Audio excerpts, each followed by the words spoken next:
Hello, bonne année à tout le monde. Aujourd'hui, nous allons faire notre savon à base de moringa. Bon, pour faire notre savon, voici notre soude caustique que j'ai déjà dilué dans l'eau. Je l'ai fait à la veille.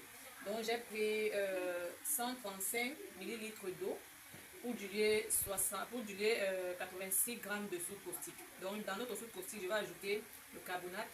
Ça, c'est 40 g de carbonate que je vais ajouter dans la soude. Comme je disais, pour notre savon de moringa, voici déjà notre eau de soude que j'ai diluée à la veille pour que la soude soit totalement refroidie. Maintenant, dans notre assiette, nous allons peser demi-litre d'huile, donc 500 g. Donc, je vais d'abord mettre ma poudre de moringa, je vais d'abord mettre dans mon assiette avant maintenant d'ajouter mon huile. Donc, je mets le demi-litre d'huile de manianga. Bon, ici, voici notre moringa dans l'huile. J'ai bien déjà utilisé 500 g d'huile de palmiste blanc. J'ai décidé de ne pas mettre de colorant, donc je veux que le moringa colore mon savon. Bon, là maintenant, ce que je vais faire, c'est de verser ma soude caustique dans mon huile. Là maintenant, je verse ma soude caustique.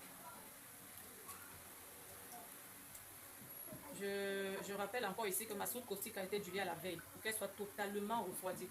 La soude caustique et l'huile doivent avoir la même température. Donc comme l'huile est froide, la soude caustique aussi doit être totalement froide.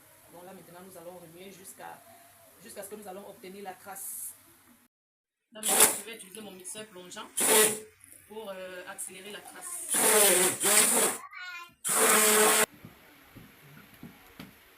Notre crasse est déjà là, vous voyez. Notre savon est sous forme de mayonnaise. Maintenant, je vais ajouter ma glycérine qui est déjà pesée, mes 15 g de glycérine. Parce que j'ai mis la glycérine à 3%. Et là, après avoir ajouté ma glycérine, je vais mettre mon parfum. Je vais encore mixer et je vais mouler mon savon. Oui, là, je suis en train de mouler notre savon. Ouais, notre savon durci déjà. Donc, on doit mouler rapidement. Et là, déjà, notre savon moulé.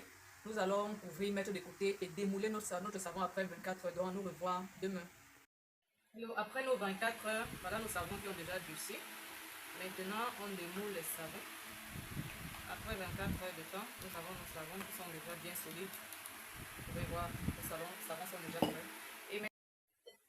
Et là, voilà nos savons. Après le démoulage, c'est déjà prêt. Là, maintenant, je vais garder pour 3 semaines. Après les 3 semaines, on pourra utiliser. Bye bye, à la prochaine.